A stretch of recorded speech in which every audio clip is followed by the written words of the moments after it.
हाँ जी, तो good evening, सत श्री अकाल, आदाब, नमस्ते, अस्सलाम वालेकुम भाई सबको। और जो जो चैनल पे नए हैं प्लीज़ सब्सक्राइब कर लें चैनल को, क्योंकि अपने चैनल पे अब सारा आईपीएल आने लगा, तो वो मैं सारा ज़्यादा से ज़्यादा कोशिश करूँगा हर मैच कवर करें। तो भाई आईपीएल शुरू होने लगा, पर उससे पहले पाकिस्तान और बांग्लादेश का आज दो पड़ोसियों के बीच में भिड़त थी भाई क्रिकेट मैच में, जो कि पाकिस्तान और बांग्लादेश के बीच में था। और पहला ओडीआई पाकिस्तान जो टूर कर रही है बांग्लादेश का, तो आज बहुत ही थकेली परफॉर्मेंस पाकिस्तान के प्लेयर्स के द्वारा आज देखने को मिली भाई। तो पाकिस्तान ने आज अपनी यंग टीम को मौका दिया था, ज़्यादा से ज़्यादा यंग प्लेयर्स थे नो डाउट, बट आप ये जस्टिफिकेशन नहीं दे सकते कि भाई यंग प्लेयर्स थे तो बहुत ही, मतलब कि आप सिर्फ 114 स्कोर पे ऑल आउट होगी पाकिस्तान सिर्फ 30 ओवर्स में, तो पूरे ओवर भी नहीं खेल सकी। और बांग्लादेश ने ये बहुत ही आराम से 15 ओवर के बीच में ही मैच चेज करके साइड पे लगा दिया था, वो भी 2 विकेटों के नुकसान पे। वो उनका ओपनर एक खड़ा रहा 67 पे नॉट आउट, और नीचे से लिटन दास जो 6 रन पे नॉट आउट रहा, तो कोई ज़्यादा मुश्किल पड़ी नहीं बांग्लादेश को। तो राणा, बांग्लादेश की तरफ से राणा जिसने पंजा खोला है, 5 विकेटें ले गया भाई वो। और पाकिस्तान ने बहुत ही यहाँ पे ब्लंडर, मैं कहूँगा, परफॉर्मेंस देखने को मिली। नीचे से आपका फ़हीम अशरफ ने ज़रूर आपकी बचत करा दी। फ़हीम अशरफ आपको पहले भी बचा रहा है, अभी भी बचा गया, नहीं तो आज तो पाकिस्तान की मतलब इज़्ज़तें रोल दी थी बांग्लादेश ने, ये मैं आपको बता दूँ। तो जैसे पाकिस्तान ने पहले बैटिंग ज़रूर करी, ऊपर से साहिबजादा फरहान का भी डेब्यू था ओडीआई में, टी20 में नो डाउट वो बहुत ही ब्रिलियंट प्लेयर है। टी20 का भी, ओडीआई का भी मैं कहूँगा ब्रिलियंट प्लेयर है, उसके पास प्रॉपर शॉट्स हैं, टेक्निकल साउंड प्लेयर है वो, ये नहीं है कि टुल्ला नहीं है वो एक हिसाब का।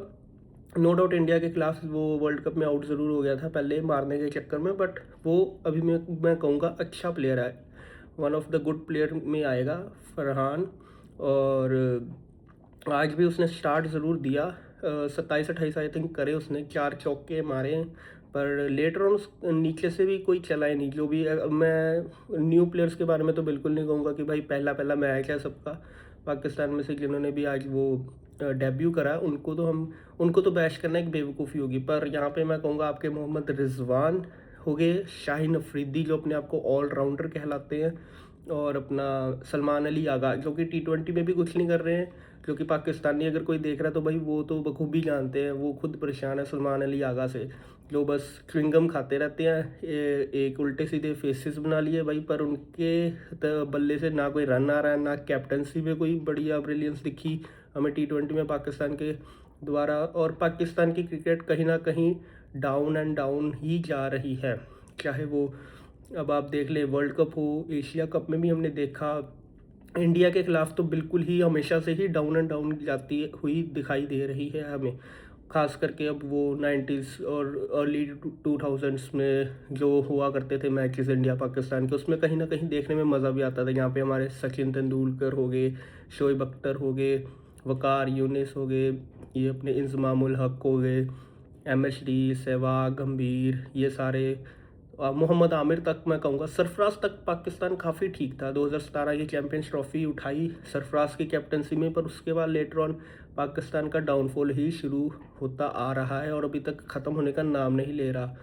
नो डाउट पाकिस्तान के पास काफ़ी प्लेयर्स हैं, काफ़ी प्लेयर्स अच्छे हैं, बैठे हुए हैं बेंच पे, बट वही बात आई थी, कहीं ना कहीं आपको अपनी मैनेजमेंट देखनी होगी, सिलेक्टर्स को देखना होगा कि कहाँ प्रॉब्लम आ रही है, कहाँ पे उनको एक्सपीरियंस लैक कर रहे हैं, क्योंकि टैलेंट की कमी नहीं है पाकिस्तान के में, ये मैं आपको बता दूं, पाकिस्तान में कभी भी टैलेंट की कमी ना तो थी और ना रही है, अभी भी है टैलेंट पाकिस्तान के पास, बहुत टैलेंट है पाकिस्तान के पास भी।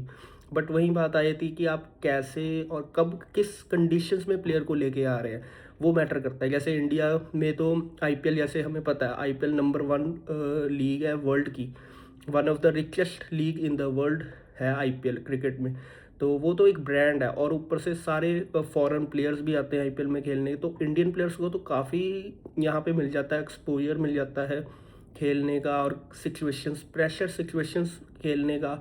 और हमारे इंडिया में जो रणजी ट्रॉफ़ी होती है, तो कहीं ना कहीं वहाँ में मुश्ताक अली ट्रॉफ़ी हुई थी, जो तो वहाँ पे काफ़ी इंडियन प्लेयर्स को एक्सपीरियंस मिलता है। और वहीं मैं कहूँ पाकिस्तान में डोमेस्टिक काफ़ी मतलब कि डोमेस्टिक से प्लेयर्स पाकिस्तान के मैंने देखे हैं कि काफ़ी हद तक बहुत ही बढ़िया प्लेयर्स हैं, बट वो आगे नहीं कहीं न कहीं आ पा रहे। कहीं न कहीं वो करप्शन कह लो या कोई फेवरिज़्म कहीं न कहीं है। तो अगर पाकिस्तान को अपनी क्रिकेट स्टेबल रखनी है तो वो पाकिस्तान को कहीं न कहीं ठीक करनी होंगी चीज़ें। नहीं तो पाकिस्तान की क्रिकेट अब आगे से डाउन एंड डाउन ही जा रही है। जो हम देखा करते थे कि पुराने में कितने अच्छे प्लेयर्स वहाँ पे लेजेंड्स निकलते थे, वकार यूनिस की तरह, शोएब अख्तर की तरह, बट अब कहीं न कहीं वो डाउनफॉल पाकिस्तान का दिखाई देता हुआ नज़र आ रहा है।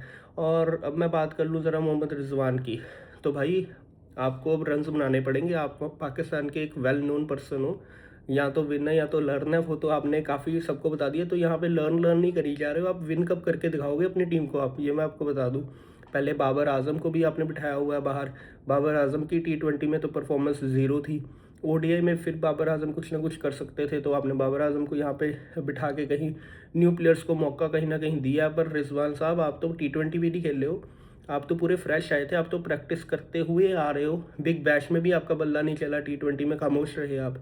तो ये तो ओडीआईज है, आप आपको सूट भी करती है, ये कंडीशन सूट करती है आपको। इतनी देर से आप बांग्लादेश को खेलते आ रहे हो बॉलर्स को, तो यहाँ पे आपको कहीं ना कहीं आगे बढ़ के यहाँ पे कोई बढ़िया इनिंग दिखानी चाहिए थी। यहाँ पे आपको कोई, मैं तेज़ इनिंग नहीं कह रहा, कम से कम 50 ओवर तो खिलवाते अपनी टीम को आप। कम से कम सलमान अली आगा को यहाँ पे आना चाहिए था, नीचे से फ़हीम अशरफ ने आपको कहीं ना कहीं बचत कर दी। नहीं तो यहाँ पे तो पाकिस्तान कम से कम 70-80 पे ऑल आउट हो जानी थी। यहाँ पर 70-80 पे पाकिस्तान को ऑल आउट कर देना था बांग्लादेश ने यहाँ पे। और फ़हीम अशरफ के जो 30-40 जो रन उसने 45 बनाए हैं, उसके सिर पे तो आप मैच 15 ओवर तक गया बांग्लादेश का। नहीं तो उन्होंने तो 5 से 10 ओवर में मैच ख़त्म कर देना था आपको। तो यहाँ पे पाकिस्तान को कुछ ना कुछ देखना होगा भाई, क्योंकि आप चेंजेस तो कर रहे हैं ठीक है, बट आपके पुराने प्लेयर्स भी कोई सपोर्ट नहीं कर रहे हैं। और ऊपर से अब ये वर्ल्ड कप के बाद आपकी पूरी टीम तहस नहस हो चुकी है, आपको कुछ नहीं पता किसको ओपनिंग करानी है, क्या करना है। तो ये पहला मैच तो भाई पूरा ही बिल्कुल ही ख़राब मैं कहूँगा पाकिस्तान के नज़रिए से गया। और बात कर ले बांग्लादेश की, तो बांग्लादेश का तो हमें पता है कि अपनी कंडीशंस में तो हर कोई शेर होता है, और बांग्लादेश भी अपनी कंडीशंस में हमेशा ही अच्छा खेलती है। उन्होंने इंडिया को भी हराया था, जहाँ पे ईशान किशन ने 200 करा था, वहाँ पे इंडिया बांग्लादेश से सीरीज़ हार गई थी मेरे हिसाब से। 2-1 से शायद सीरीज़ हारी थी बांग्लादेश में इंडिया, ये मैं आपको बता दूं। तो बांग्लादेश भी अपने घर पे हल्की टीम नहीं है, बांग्लादेश भी बहुत स्ट्रांग है। तो आप बांग्लादेश को हल्की कंसिडर करके आप ऐसे परफॉर्मेंस आपकी यहाँ पे हम देखते हुए हमें बिल्कुल भी मतलब कि देख नहीं सकते। खास करके हम जैसे क्रिकेट फैंस, चाहे वो इंडिया है, पाकिस्तान है, या कोई भी अफगानिस्तान हो, कोई भी कंट्री हो, तो मतलब कि हमें ऑब्वियसली हमें नेल बाइटिंग मुकाबले पसंद आएंगे। वन साइडेड मुकाबले हम क्रिकेट फैंस देखना पसंद ही नहीं करेंगे, क्योंकि पहले ही हमें पता है कि हाँ भाई एक टीम 110-15 पे ऑल आउट हो गई है, तो दूसरी ने चेस कर ही लेना है। और वहीं बांग्लादेश ने करके भी दिखाया। तो आपको कहीं ना कहीं ये चीज़ें देखनी होंगी, पाकिस्तान को अपनी क्रिकेट ठीक करनी होगी। नहीं तो जैसे कि इंडिया के साथ राइवलरी का शोर जो मचाया होता था, अब वो धीरे धीरे कहीं ना कहीं ठंडा पड़ता जा रहा है। और फ़हीम अशरफ की मैं यहाँ पे दाद दूंगा, उसने आपको नीदरलैंड्स वाला मैच भी बचा के दिया था, यहाँ पे उसने 2-3 छक्के मार दिए। नहीं तो वहाँ पे भी आपको नीदरलैंड से इस बड़ी लानत मिल जानी थी। पाकिस्तान का हमेशा रैकेट रहा है छोटी टीम से फंस के खेलने का, और बड़ी टीम से तो जीतती ही नहीं है ज़्यादातर। अब तो ये हालात हो गए हैं। तो पहले आपको पिछले साल यूएसए ने फंसा दिया था, उससे पहले जिम्बाब्वे खा जाती है आपको कभी। अब नीदरलैंड गले आने लगी थी वर्ल्ड कप में, वो तो आपकी बचत होगी फ़हीम अशरफ के कारण। और फ़हीम अशरफ ने कहीं ना कहीं एशिया कप में इंडिया को भी फंसा दिया था 3 विकेटें लेकर। पर वो इंडिया काफ़ी स्ट्रांग थी, बैटिंग ऑर्डर टॉप क्लास था, तो कहीं ना कहीं इंडिया तो निकल गई। पर मैं यही बता दूं कि फ़हीम अशरफ के सिर पे आपने आज मैच में अपनी इज्जत बचाई है। नहीं तो आज तो आपकी अपना क्या कहते हैं, ऐसी की तैसी कर दी थी बांग्लादेश वालों ने आपकी, तो बिल्कुल लानत भेज दी थी आपके मुंह पे। तो यही मैं कहूँगा कि पाकिस्तान को अब देखना होगा। और अब इधर बात कर ली जाए थोड़ी आईपीएल पे, तो भाई आईपीएल भी शुरू होने जा रहा है, बस अपना थोड़ा सा इंतज़ार है 10 के दिनों का। और ये 28 मार्च को पहला अपना मुकाबला होगा विनिंग टीम के साथ। हैदराबाद खेलेगी, जो कि विनिंग टीम है अपनी आरसीबी। 20 साल बाद ट्रॉफी जीती है, 18-20 साल बाद विराट कोहली के हिस्से भी आई है ट्रॉफी। तो भाई ये मैं आपको बता दूं, अब कोहली ने भी पोस्ट कर दी है कि भाई वेट वेट कर रहा है वो सबकी, ये मैं बता दूं, कोहली पूरा गर्म आएगा इस बारी, पूरी परफॉर्मेंस देगा इस बारी कोहली, तो पूरा बल्ला गर्म करके आ रहा है कोहली। तो भाई मैं आपको बता दूं हैदराबाद वालों, आप थोड़ी तैयारी कर लो पैट कमिंस। और अब अगर हम एनालिसिस पे बात करें थोड़ी सी, तो भाई विराट कोहली हो गया आरसीबी में से, अपना कैप्टन रजत हो गया, और अपने नीचे से कृणाल पंड्या हो गए, रोमारियो शेफर्ड हो गए, टिम डेविड हो गए। तो आरसीबी की तो वही है ऑलमोस्ट सेम टीम पिछले साल वाली। तो आरसीबी तो बहुत तगड़ी थी, हमें पहले भी पता था, अभी भी सारे प्लेयर्स उनके ऑलमोस्ट सही चल रहे हैं। जॉश हेजलवुड हो गया पीछे, वो उसका ओवर पंजाब के खिलाफ वो last final over Sushant Singh के सामने, तो वो तो मैं बता दूं कि सारे ही बढ़िया गेंदबाज हैं, उनके प्रॉपर टीम है वो तो। और यहाँ पे हैदराबाद को भी मैं ये नहीं कहूँगा कि हल्की टीम है, हैदराबाद वही टीम है जिसने 250 260 60 280 80 स्कोर बनाए थे पिछले से पिछले साल 2024 में। तो वही टीम है ये। अभिषेक शर्मा भी, अब आपको पता कि ये लास्ट मैच फाइनल वाला जिता के आ रहा है, एक साल का 50 मारे थे उसने, बहुत क्रूशियल रन करे थे, 23 रन करे थे। और साथ में ईशान किशन, तो भाई इन दोनों की जोड़ी अब आप सेट हो चुकी है, इंडिया में भी सेट हो चुकी है और हैदराबाद में तो है ही है ये दोनों। तो ये मैं बता दूं, दोनों दोनों का बल्ला गर्म चल रहा है, और साथ में ट्रेविस हेड। तो ये तीनों इकट्ठे, तीनों खब्बू हैं, और तीनों खब्बू हैं तो हमें पता है कि ये लेफ्ट हैंडर किसी के डिक्के पड़ जाते हैं जब, तो क्या हाल करते हैं। ट्रेविस हेड का हमें पता है, उसका तो बताने की ज़रूरत ही नहीं कि ट्रेविस हेड क्या भला का नाम है। और अभिषेक शर्मा तो सबने देख ही लिया, ईशान किशन को अब देख लिया सबने दोबारा से। तो भाई ये तीन तो बैटिंग ऑर्डर तो हैदराबाद का भी बहुत स्ट्रॉन्ग है, मैं आपको बता दूं। तो आरसीबी को कहीं ना कहीं ये भी देखना होगा, तैयारी पूरी करके आनी होगी। तो मैं बता दूं, मुकाबला तो अब टाकेदार होने जा रहा है, ये मैं आपको बता दूं। आईपीएल अपने ऑन इट्स पीक पहले ही मैच से होगा मुझे तो लगता है, क्योंकि आरसीबी और हैदराबाद दोनों ही एक बहुत बेस्ट साइड्स रही हैं, और दोनों ही बैटिंग पावर रही हैं।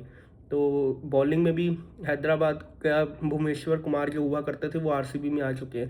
तो हमें पता है कि भुवनेश्वर कुमार कितने एक्सपीरियंस बॉलर हैं, और अब आरसीबी के लिए खेलते हैं, तो उनको कहीं ना कहीं हैदराबाद के प्लेयर्स का, माइंडसेट्स का सब कुछ पता है, और ऊपर से एक्सपीरियंस उनका बोलता है।